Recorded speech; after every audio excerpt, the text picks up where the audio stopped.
चाकू से हाथ काटोगे तो पीड़ा तो होगी ही, ये बात तो तय है। क्योंकि चाकू का स्वभाव काटने का है, तो चोट पहुंचने पर हमारा स्वभाव पीड़ा से चिल्लाने का है। अब आप इसे चाहे कैसे भी समझें, लेकिन कुछ विधि के विधान होते हैं, नियम होते हैं, और उन्हीं नियमों के अनुसार ये दुनिया चलती है। बहुत पुरानी कहावत है, जैसा कर्म करोगे वैसा ही फल पाओगे। मतलब अच्छे कर्म करोगे तो अच्छे फल पाओगे, और बुरे कर्म करोगे तो बुरे फल पाओगे। ये हम सब ने सुना तो है, लेकिन अंदर से विश्वास इस पे हम बहुत कम कर पाते हैं। क्योंकि हमें लगता है कि अच्छे कर्मों का अच्छा फल हमें नहीं मिलता है, या फिर ये आपके मन का वहम है, क्योंकि आप सच्चाई नहीं देख पा रहे, असलियत नहीं देख पा रहे। क्योंकि कर्मों का विधान, कर्मों का नियम तो अपने तरीके से ही काम करता है, वो आपके सोचने से बदल नहीं जाता। आज की जो बोध कहानी मैं आपको सुनाने वाला हूँ, उसमें आपको कर्मों का पूरा लेखा जोखा समझ में आ जाएगा कि कर्म किस प्रकार हमारे जीवन को निर्धारित करते हैं। और ये कहानी समझने के बाद आप अपने जीवन में अच्छे कर्मों से कैसे सफल बन सकते हैं, वो भी सूत्र पता चल जाएंगे। इससे पहले कि आप इस कहानी में खो जाएं, इस चैनल को सब्सक्राइब ज़रूर कर लें। तो चलिए कहानी शुरू करते हैं। एक नगर में एक व्यापारी रहता था। वो व्यापारी बहुत धनवान था। अपने नगर के बड़े बड़े व्यापारियों में उसका नाम लिया जाता था। अपने खुद के नगर में भी उसका बहुत नाम था। फिर एक दिन शुभ घड़ी में उसे एक पुत्र प्राप्त हुआ। फिर उस पुत्र के जन्म पर व्यापारी बहुत खुश हुआ। उसने अपने पुत्र का नाम सोमनाथ रख दिया। व्यापारी ने सोचा कि अब उसका पुत्र बड़ा होकर उसके कारोबार को संभाल लेगा और वो अपने नगर का सबसे बड़ा व्यापारी बन जाएगा। उस व्यापारी ने अपने पुत्र का अच्छे से लालन पालन किया, उसे अच्छे से पढ़ाया लिखाया, और उनके पुत्र सोमनाथ ने भी बड़े होकर अपने पिता के व्यवसाय में हाथ बटाना शुरू कर दिया। पिता अपने पुत्र को ऐसे काम करते देख बहुत प्रसन्न होते थे। फिर जब सोमनाथ कुछ समझदार हो गया, तो व्यापारी ने अपने पुत्र सोमनाथ का विवाह एक सुंदर युवती के साथ करवा दिया। सोमनाथ भी बहुत खुश था।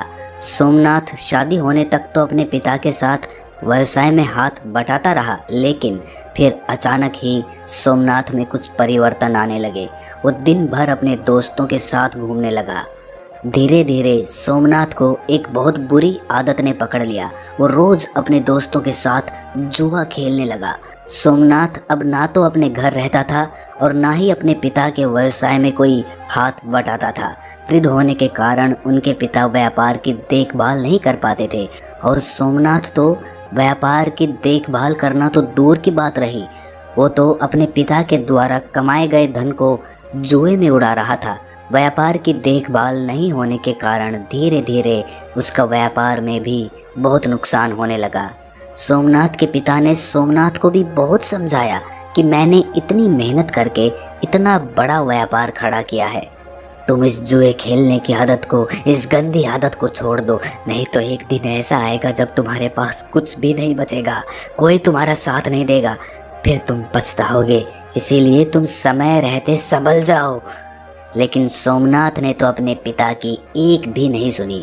वो तो उनकी बातों को सुनकर अनसुना कर देता था।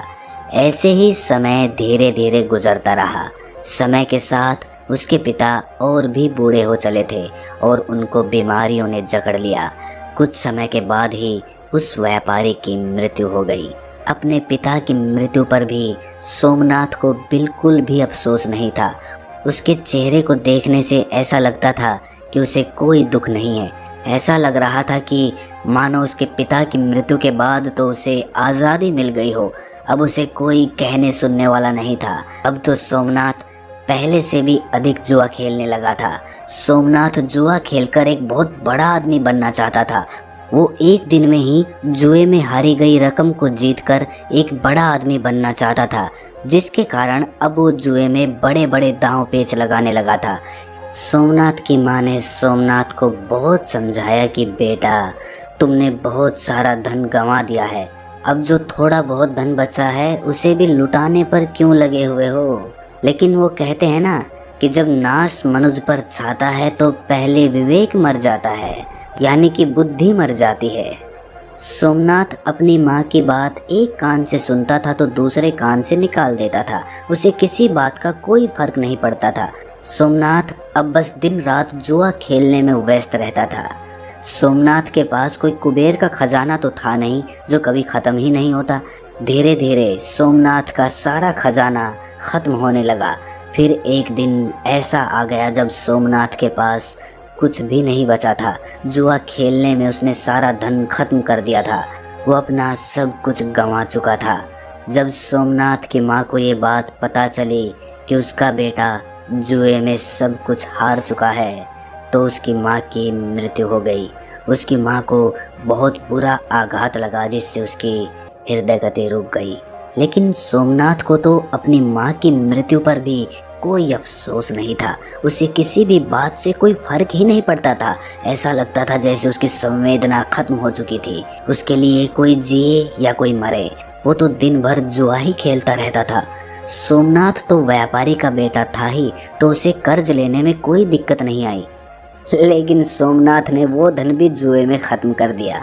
जुआ एक ऐसी लत है जो आपको एक जीतने की उम्मीद देती है लेकिन आप जीत कभी नहीं पाते। अब सोमनाथ के ऊपर बहुत सारा कर्ज हो चुका था। उसके घर में 2 वक्त का खाना खाने जितना भी धन नहीं बचा था। अब तो सोमनाथ की हालत बहुत बुरी हो गई थी। अब उसके पास ना तो खाना खाने के लिए धन बचा था और ना ही कपड़े पहनने के लिए धन बचा था। वो बिल्कुल कंगाल हो चुका था। अब पूरे नगर में सबको पता चल चुका था कि सोमनाथ कंगाल हो चुका है, उसके पास कुछ भी नहीं है। जब सोमनाथ किसी से मदद मांगने जाता तो उसे सब मना कर देते। एक समय वो भी था जब उसके परिवार का नाम नगर के बड़े बड़े व्यापारियों में लिया जाता था। लेकिन सोमनाथ की इस गंदी आदत के कारण उसने अपना सब कुछ गंवा दिया था। अब कोई भी उसकी मदद नहीं करता था। लोग उसी मनुष्य की इज्जत करते हैं जो मेहनत से कमाता है और अपने जीवन में एक कामयाब इंसान बनकर दुनिया के सामने एक उदाहरण पेश करता है। जब सोमनाथ के ससुर को ये बात पता चली कि उसका दामाद कंगाल हो चुका है तो वो अपनी पुत्री की चिंता करते हुए तुरंत ही अपनी पुत्री से मिलने पहुंच गया। उसने वहां जाकर देखा कि उसकी पुत्री तो बहुत दुखी है।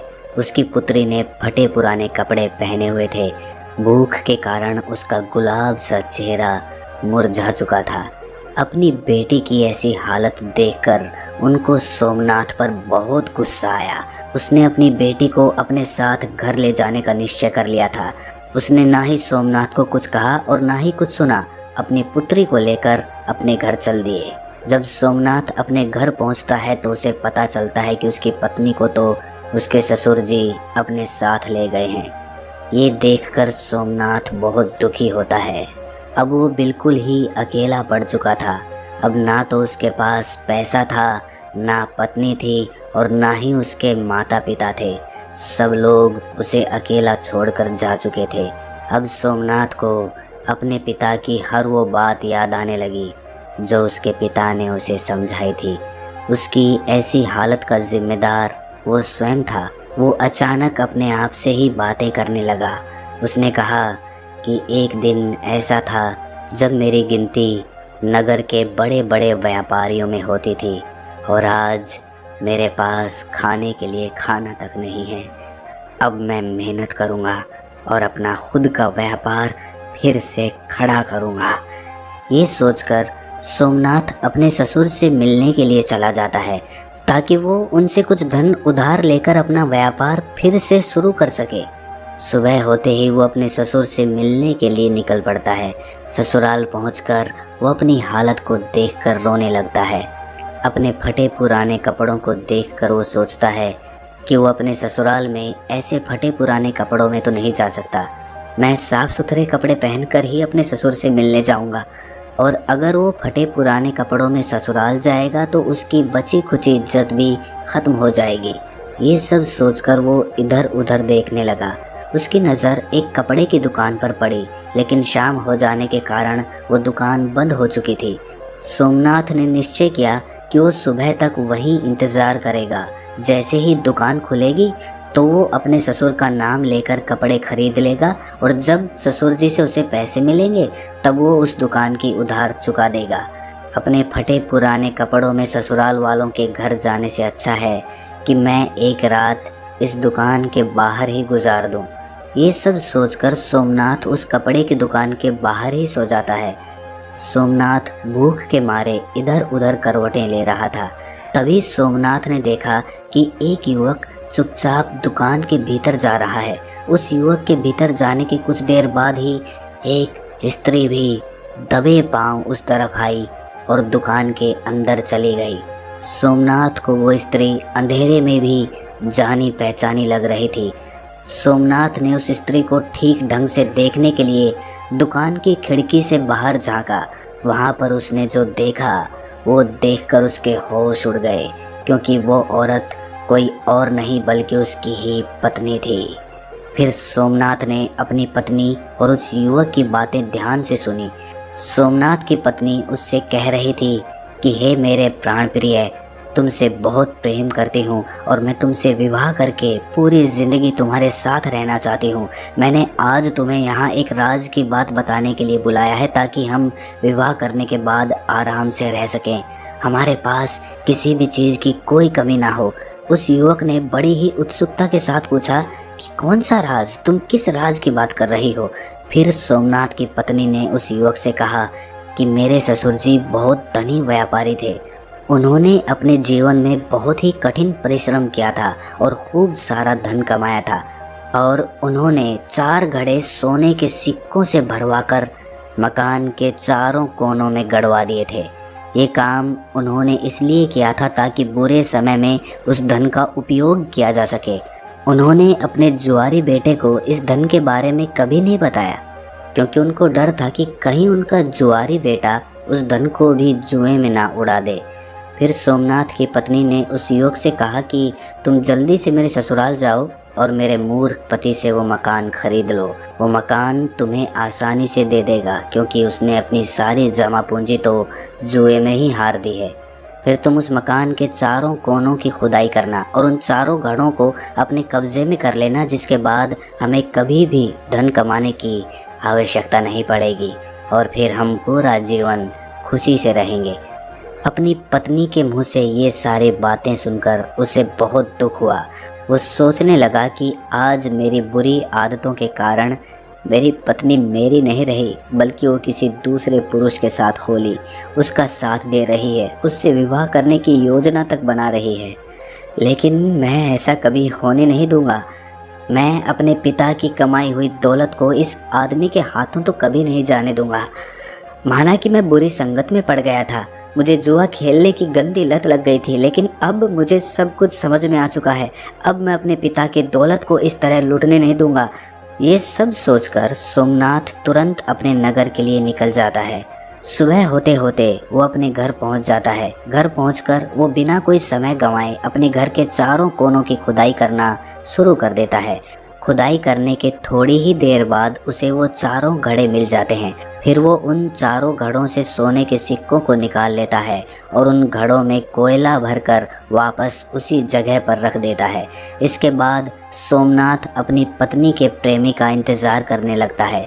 कुछ दिनों के बाद उसकी पत्नी का प्रेमी उसके घर पर आता है। वो उसके घर आकर कहता है कि मैंने सुना है कि ये मकान बेचने के लिए उपलब्ध है। तुम मुझे ये घर बेच सकते हो, क्योंकि मैं इस नगर में अपना व्यवसाय शुरू करना चाहता हूँ। मुझे घर की ज़रूरत है और तुम्हें पैसों की ज़रूरत है। हम दोनों की ज़रूरतें पूरी हो जाएंगी। सोमनाथ तो इसी मौके के इंतज़ार में था। उसे उस आदमी की सारी योजना पहले से ही पता थी। उसने तुरंत अपना मकान उसे बेच दिया और फिर सोमनाथ मकान बेचने से मिली रकम और सोने के सिक्कों को लेकर दूसरे नगर को चला गया, ताकि वो वहाँ जाकर अपना नया काम शुरू कर सके। वहाँ पहुँचकर सोमनाथ ने व्यापार शुरू कर दिया।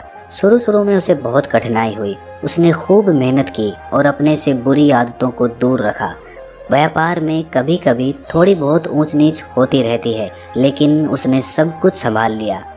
थोड़े से दिनों में ही उसने बहुत सारा धन कमा लिया। फिर उस नगर में रहने वाले एक सेठ की नज़र सोमनाथ पर पड़ती है। सेठ ने सोमनाथ को देखकर ये सोचा कि ये युवक बड़ा ही मेहनती है। इसने इतने कम दिनों में अपने व्यापार को इतनी बुलंदियों पर पहुंचा दिया है। मैं अपनी बेटी की शादी इस युवक से कर देता हूँ। मुझे अपनी बेटी के लिए इससे अच्छा वर तो मिल ही नहीं सकता। फिर वो सेठ सोमनाथ के पास जाकर उसके सामने शादी का प्रस्ताव रख देता है। सोमनाथ ने भी सेठ का प्रस्ताव स्वीकार कर लिया। सेठ ने अपनी बेटी की शादी सोमनाथ से करवा दी। अब सोमनाथ के पास वापस पहले जैसा ही सब कुछ हो गया था। उसने धन कमा लिया था, इज्जत कमा ली थी, शादी भी हो गई थी। अब उसके पास सब कुछ था। अब सोमनाथ अपना जीवन खुशी से जी रहा था। अब उसके पास किसी भी चीज़ की कोई कमी नहीं थी। उधर सोमनाथ की पुरानी पत्नी का प्रेमी वो घर पाकर बहुत खुश हो रहा था। लेकिन जब उसने मकान के चारों कोनों की खुदाई की तो उसे सोने के सिक्कों के बदले कोयले के भरे 4 घड़े मिले। और कोयले से भरे घड़ों को देखकर वो छाती पीट पीट कर रोने लगा। उस युवक को सोमनाथ की पत्नी पर बहुत गुस्सा आ रहा था। वो सोच रहा था कि काश उसने उसकी बात नहीं मानी होती। अगर मैंने उसकी बात नहीं मानी होती तो मुझे आज अपना धन नहीं गंवाना पड़ता। सोने के सिक्कों से भरे घड़े मिलना तो दूर, मेरे जीवन की जमा पूंजी भी जाती रही।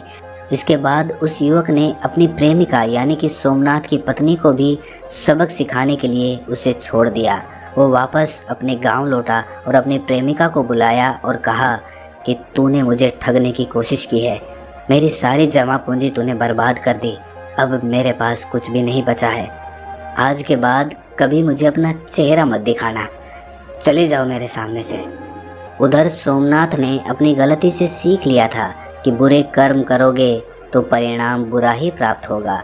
इस कहानी की सीख पर अगर हम गौर करें तो शुरुआत में सोमनाथ जुए का लती था, जुए का आदी था, तो उसके पास कुछ भी नहीं बचा था।